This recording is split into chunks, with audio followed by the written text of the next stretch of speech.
Hello students, आज हम लोग इस वीडियो में देखेंगे फिजिक्स का जो हम लोग सीरीज चल रहा था आपका एमसीक्यू का प्रीवियस ईयर का। उसमें हम लोगों ने 12 से लेकर के 19 तक का तो क्वेश्चंस को सॉल्व कर लिया है।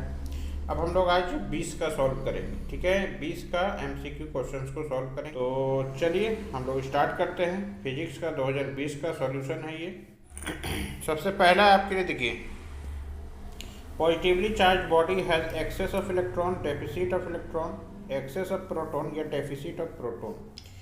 देखिए सबसे पहला बात कि पॉजिटिव चार्ज बॉडी के पास क्या होता है, एक्सेस ऑफ इलेक्ट्रॉन होगा? नहीं, एक्सेस ऑफ इलेक्ट्रॉन होगा तो क्या हो जाएगा, वो नेगेटिव चार्ज में आ जाएगा। डेफिसिट ऑफ प्रोटॉन इलेक्ट्रॉन या एक्सेस ऑफ प्रोटॉन या डेफिसिट ऑफ प्रोटॉन। देखिए यहाँ पे दो ऑप्शन आपको दिख रहा होगा, एक डेफिसिट यानी कम, एक्सेस ऑफ प्रोटॉन यानी इलेक्ट्रॉन कम होना और प्रोटॉन का ज़्यादा होना, दोनों एक ही बात है।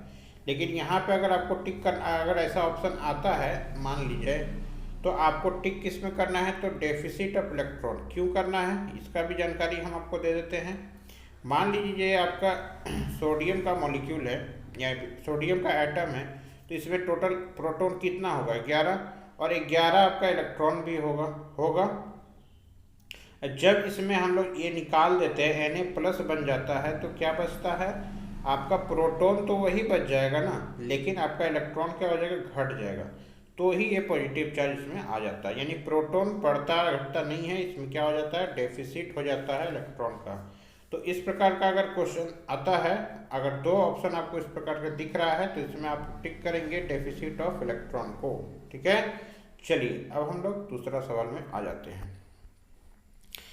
If a uniform wire of resistance 16 ohm is cut into 4 equal parts, देखिए 16 ओम का वायर है, उसको 4 इक्वल पार्ट में बांटे हैं और अटैच कर दिए हैं फिर चारों को पैरेलल कॉम्बिनेशन में। द इक्विवेलेंट रेजिस्टेंस फिर क्या होगा। देखिए 16 ओम का है। सबसे पहले तो आपको थ्योरी याद रखना है कि R is directly proportional to length होता है, यानी जितना लेंथ होगा उस हिसाब से रेजिस्टेंस भी होगा। ठीक है, 4 भाग बराबर भाग में बांटे हैं, तो 4 ओम करके 4 बनेगा, 4 ओम करके 4 रजिस्टर आपका तैयार होगा। अब इसको हम लोग को क्या करना है, चारों को पैरेलल में कनेक्ट करना है। तो हम लोग जब पैरेलल में निकालते हैं तो क्या निकालते हैं, R इक्विवेलेंट 1/4 हो जाएगा, 1/4 हो जाएगा, 1/4 हो जाएगा और 1/4 हो जाएगा। ठीक है, यहाँ क्या आ जाएगा, 4/4 यानी क्या आ जाएगा, 1 ओम। यानी कि जब हम लोग 16 ओम का रजिस्टर को 4 बराबर भाग में बांट दें, तो अगर चारों को फिर पैरेलल में कनेक्ट कर दें, तो आपका कॉम्बिनेशन क्या होगा कि 1 ओम का रजिस्टर वो तैयार कर देगा। ठीक है, चलिए थ्योरी क्या याद रखना है आपको कि R is directly proportional to L। ठीक है, चलिए अब देखिए, Kirchhoff's point rule is a direct consequence of law of conservation of, क्या होगा, एनर्जी होगा, लिनियर मोमेंटम होगा, एंगुलर मोमेंटम होगा या चार्ज होगा। देखिए सबसे पहला बात कि पॉइंट रूल किसको बोलते हैं। पॉइंट रूल जो है, पॉइंट रूल को ही हम लोग जंक्शन रूल के नाम से जानते हैं। ठीक है, जंक्शन रूल के नाम से जानते हैं और करंट रूल से के नाम से जानते हैं। तो आपको क्या करेगा कि नाम बदल करके पूछेगा, तो आपको टेंशन नहीं लेना, तीनों नाम याद रखना कि Kirchhoff's point rule, junction rule और करंट रूल, तीनों क्या है, एक ही है, सिर्फ नाम बदला हुआ है। ठीक है, जैसे आपका ही नाम स्कूल में कुछ और रखा जाता है, घर के माता पिता प्रियजन कुछ और बोलते हैं, बस उसी तरह यहाँ पे 3 नाम रख दिया गया है और कुछ नहीं है, बाकी तीनों का थ्योरी एक ही है। ठीक है, कि जंक्शन पे आपका करंट इक्वल होना चाहिए। ठीक है, चलिए तो ये तो आपको पता ही होगा, बहुत सारा वीडियो में डिस्कस हो चुका है कि आपका जंक्शन रूल, करंट रूल किसके रिलेटेड है, तो कंजर्वेशन ऑफ चार्ज के रिलेटेड है। ठीक है, चलिए अब आपका आता है, 2 long parallel wires each carrying a current of 1 ampere on the same direction are placed 1 metre apart. तो देखिए ये क्वेश्चन कहने का मतलब ये आपका 2 वायर है। ठीक है, 1 मीटर का डिस्टेंस है और 1 एम्पियर का करंट दोनों में जा रहा है। ठीक है, तो 1 एम्पियर का करंट जा रहा है, तो इसमें पूछा गया कि फोर्स ऑफ अट्रैक्शन कितना होगा। तो हम लोग का फॉर्मूला याद रखिएगा, μ0 I1 I2 by 2 pi d होता है। ठीक है, बाकी μ0 का वैल्यू हम पुट करेंगे। ठीक है, अब देखिए ये तो आप समझ गए। अब देखिए हम लोग कैसे सॉल्व करेंगे। अब हम लोग यहाँ पे सॉल्व इसको करने वाले हैं। इसके बाद आपका जो सॉल्यूशन होगा, देखिए फॉर्मूला तो आपको हम बता दिए, तो mu naught I1 I2 by 2 pi D, तो म्यू नॉट क्या हो जाएगा 4 पाई इंटू 10⁻⁻7 हो जाएगा।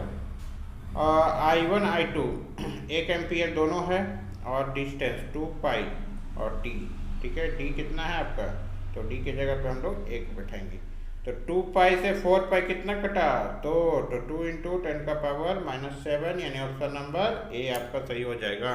देखिए आप बोलिएगा कि फोर्स ऑफ अट्रैक्शन का यूनिट न्यूटन पर मीटर दिया हुआ है, तो यहाँ पे ये फोर्स ऑफ अट्रैक्शन नहीं होता, ये फोर्स पर यूनिट लेंथ का ये वैल्यू होता है, ठीक है, याद रखिएगा। 5वां नंबर है the phase difference between current end voltage in an AC circuit containing resistance. देखिए जब रेजिस्टेंस सिर्फ लगा रहेगा तो आपका फेज डिफरेंस 0 होगा। जब आपका इंडक्टर या कैपेसिटेंस होगा तो आपका क्या होगा, आप याद रखिएगा क्या होगा, आपका दोनों में 90 डिग्री का डिफरेंस होगा। इसीलिए जब भी आपको इंडक्टर या कैपेसिटर का डिफरेंस पूछे कि उसमें करंट और वोल्टेज का रिलेशन क्या होगा, तो आपको बताना है कि 90 डिग्री का डिफरेंस होता है। इंडक्टर में आपका वोल्टेज जो है वो लैग करता है, वोल्टेज पीछे चलता है, और इसमें आपका वोल्टेज आगे चलता है, ठीक है, याद रखिएगा, समझ जाइएगा। और यहाँ पे आपका रेजिस्टेंस के बारे में पूछा है, तो ऑप्शन नंबर डी आप टिक कर दीजिएगा। चलिए अब है आपका electromagnetic wave can be deflected by electric field only, magnetic field only, या both electric field and magnetic field, या नन ऑफ दीज। अब देखिए इलेक्ट्रोमैग्नेटिक वेव को कौन डिफ्लेक्ट करता है, यानी कि कौन सा ऐसा फील्ड है जो डिफ्लेक्ट करेगा। सबसे पहला बात कि इलेक्ट्रिक फील्ड में हम लोग क्या रखते हैं, चार्ज रखते हैं, तो वो डिफ्लेक्ट होता है।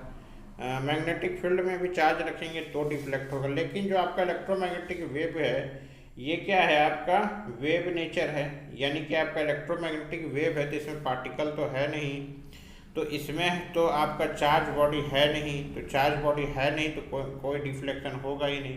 तो ऑप्शन नंबर डी सीधा याद रखिए कि इलेक्ट्रोमैग्नेटिक वेव में कोई भी चार्ज पार्टिकल यानी चार्ज नहीं होता है, इसीलिए ये डिफ्लेक्ट नहीं होता है। ऐसा ना समझिएगा कि इलेक्ट्रोमैग्नेटिक लिखा हुआ है तो बोथ इलेक्ट्रिक फील्ड और मैग्नेटिक फील्ड पे हम लोग टिक कर देंगे, ठीक है।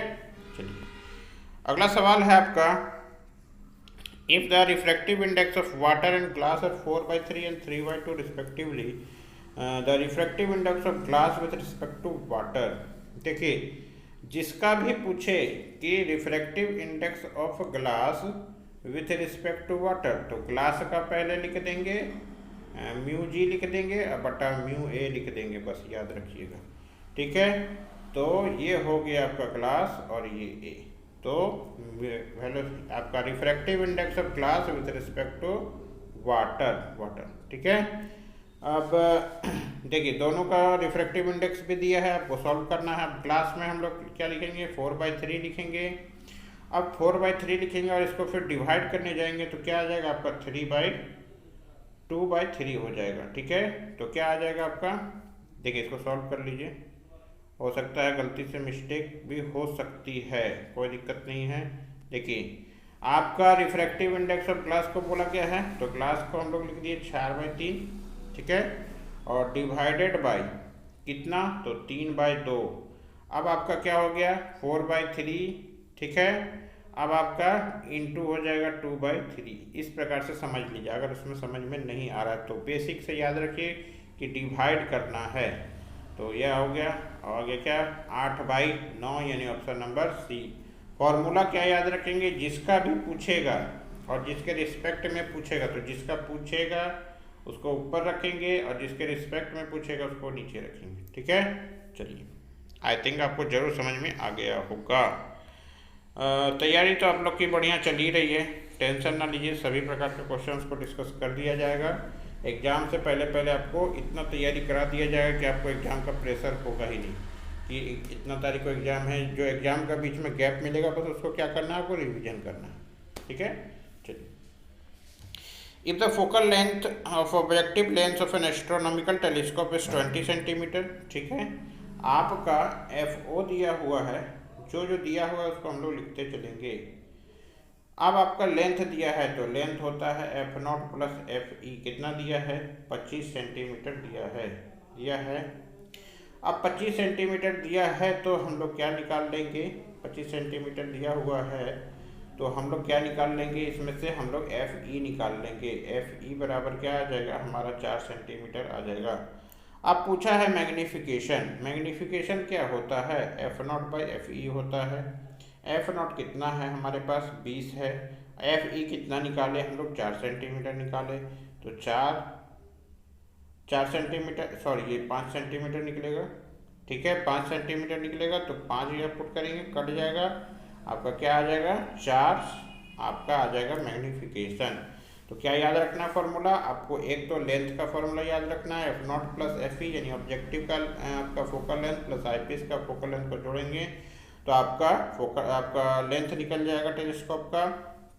उसके बाद आपको मैग्नीफिकेशन निकालना है तो F0 बाई FE कर देंगे, ये फॉर्मूला आपको याद रखना है, ठीक है। चलिए अब आपका 9 नंबर का क्वेश्चन पूछा गया है कि Huygens wave theory of light can not explain reflection of light, refraction of light, total internal reflection या फोटो इलेक्ट्रिक इफेक्ट। देखिए हाइजेंस वेव थ्योरी जो है किसको आपका नहीं दिया गया है, किसको एक्सप्लेन नहीं किया है, ठीक है। तो आपका जो है यहाँ पे याद रखिए हाइजेंस वेव थ्योरी है ना, जो वेव नेचर का होगा उसी को ना वो करेगा। तो वेव नेचर कौन है, लाइट है, रिफ्लेक्शन ऑफ लाइट है, टोटल इंटरनल रिफ्लेक्शन है। लेकिन फोटो इलेक्ट्रिक इफेक्ट जो है आपका पार्टिकल नेचर है। कौन सा नेचर है, ये पार्टिकल नेचर है, इसीलिए इसको ये सॉल्व यानी कि एक्सप्लेन नहीं कर पाता है। बस यही याद रखना है, बेसिक सा थ्योरी है कि वो वेव थ्योरी को डिस्कस किया है ना, और ये पार्टिकल नेचर पे बेस्ड है, तो कहाँ से इसको डिस्क्राइब करेंगे, ठीक है। आई थिंक आपको जरूर समझ में आ गया होगा। अगला सवाल है 10वां number, momentum of a photon of frequency nu is. देखिए आपका फ्रीक्वेंसी जो होता है उसके रिगार्डिंग हम लोग जान जाएंगे। पहले h/p होता है, लैम्डा इक्वल टू h/p, ये आपका होता है मोमेंटम का, ठीक है। तो p बराबर क्या लिखेंगे हम लोग h/λ लिखेंगे। अब हम लोग क्या जानते हैं, c equal to nu lambda जानते हैं, तो लैम्डा बराबर क्या लिखेंगे c/न्यू लिखेंगे। तो h न्यू बाई c आ जाएगा, यानी ऑप्शन नंबर डी आपका सही हो जाएगा। आई थिंक आपको अब भी समझ में आ गया होगा। चलिए देखिए ये question, if the radius of first Bohr orbit is r and the radius of second orbit Bohr orbit is, ये क्वेश्चन आपका 2019 वाला में आया है, ये रिपीट कर गया है आपका 2020 में। यानी समझ जाइए कि क्वेश्चंस रिपीट होते हैं, यानी रिपीट होते हैं तो रिपीट करना है, इसके लिए हमको पढ़ना है सारा क्वेश्चंस को, ठीक है। तो हमने क्या बताया था कि फर्स्ट ऑर्बिट r है तो कैसे हिसाब से बढ़ता है, तो n² r के हिसाब से बढ़ेगा। यानी आपको क्या करना है n² यानी नंबर ऑफ ऑर्बिट, तो ऑर्बिट नंबर 2 का स्क्वायर इंटू 4 यानी 4r हो जाएगा, ठीक है। आंसर क्या हो जाएगा 4r, जो आपका ऑप्शन कौन सा है, ऑप्शन नंबर बी है, ठीक है। चलिए nuclear radius is of the order, nuclear radius क्या ऑर्डर होता है, ये तो सभी को पता है, ये बेसिक सा चीज़ है, आपको याद रखना है, 10⁻⁻15 होता है। अब हम लोग चलेंगे अंतिम 2 सवालों में, ठीक है। आई थिंक आपको वीडियोस जो है हम लोग जो डाल रहे हैं आपको जरूर पसंद आ रहे होंगे, ठीक है, क्योंकि हम लोग जो है बहुत बेसिक से समझाने का कोशिश कर रहे हैं कि आपके दिमाग से वो चीज़ निकले ना, बेसिक चीज़ सीख लें। तो बेसिक चीज़ से अगर क्वेश्चंस को पूछा जाएगा तो बहुत अच्छे ढंग से आप उसको सॉल्व कर सकते हैं, ठीक है। चलिए व्हेन 7 यानी कि nitrogen nuclei are bombarded by neutrons and resultant nuclei are emitted will be, वो क्या इमिट करेगा, प्रोटॉन करेगा, न्यूट्रिनो करेगा, ड्यूट्रॉन करेगा या इलेक्ट्रॉन करेगा। देखिए प्रोटॉन तो निकलेगा नहीं, इलेक्ट्रॉन निकलेगा नहीं, आपका इलेक्ट्रॉन निकला नहीं, क्या निकलेगा आपका न्यूट्रिनो निकलेगा, याद रखिए न्यूट्रिनो निकलेगा, न्यूक्लियस और न्यूट्रॉन का मिक्सिंग हो जाता है, ठीक है, ये बन जाता है आपका न्यूट्रिनो, यानी ऑप्शन नंबर बी आपका सही हो जाएगा। अब आपका चलते हैं 14 नंबर सवाल में, if the forbidden energy gap in a substance is 1 electron volt. देखिए एक क्वेश्चन में 3 क्वेश्चन को हम लोग डिस्कस कर लेंगे। बहुत सारा है आपका। देखिए फॉरबिडन एनर्जी गैप जो होता है आपका, याद रखिए कि आपका 0.7 इलेक्ट्रॉन वोल्ट जो होता है सिलिकॉन का होता है, 1.1 इलेक्ट्रॉन वोल्ट जो होता है वो जर्मेनियम का होता है। ठीक है, यहाँ क्या दिख रहा है आपको, 1 इलेक्ट्रॉन वोल्ट दिख रहा है ना। सिलिकॉन जर्मेनियम किस में आते हैं, ये आते हैं आपका सेमीकंडक्टर। ठीक है, तो सेमीकंडक्टर ऑप्शन नंबर बी हो गया। अब हम लोग डिस्कस कर लेते हैं कि अगर हमको दूसरा डाटा देता तो कैसे हम पता करते हैं। तो याद रखिए कि फॉरबिडन एनर्जी गैप जो होता है वो इंसुलेटर में जो है आपका क्या होता है, 10 इलेक्ट्रॉन वोल्ट के आसपास होना चाहिए, तभी वो क्या कहलाता है आपका इंसुलेटर कहलाता है। क्यों कहलाता है, क्योंकि उसमें बहुत सारा ज़्यादा गैप हो जाता है। ठीक है, अब बाकी आपका कंडक्टर पूछा जाए तो कंडक्टर में आपका क्या होता है, जीरो होता है, 0 इलेक्ट्रॉन वोल्ट, यानी कि इसके आसपास हो सकता है, यानी 0.12 हो सकता है, लेकिन ऑलमोस्ट उसको हम लोग क्या लेकर चलते हैं कि 0 ही लेकर के चलते हैं। तो ये आपका 2020 का भी क्वेश्चन को हम लोग सॉल्व कर लिए। आपको ऑब्जेक्टिव में तो हमको लगता नहीं कि अब दिक्कत हो रहा होगा। ठीक है, आगे कुछ चैप्टर्स का अगर बचा है तो उसको भी हम लोग कवर करेंगे। ठीक है, जल्द से जल्द आपके लिए फिजिक्स का वीडियो और भी आएगा, क्योंकि आपका एग्ज़ाम भी आने वाला है और हम लोग भी तैयार हैं, आप भी तैयार हैं। चलिए, धन्यवाद, थैंक यू।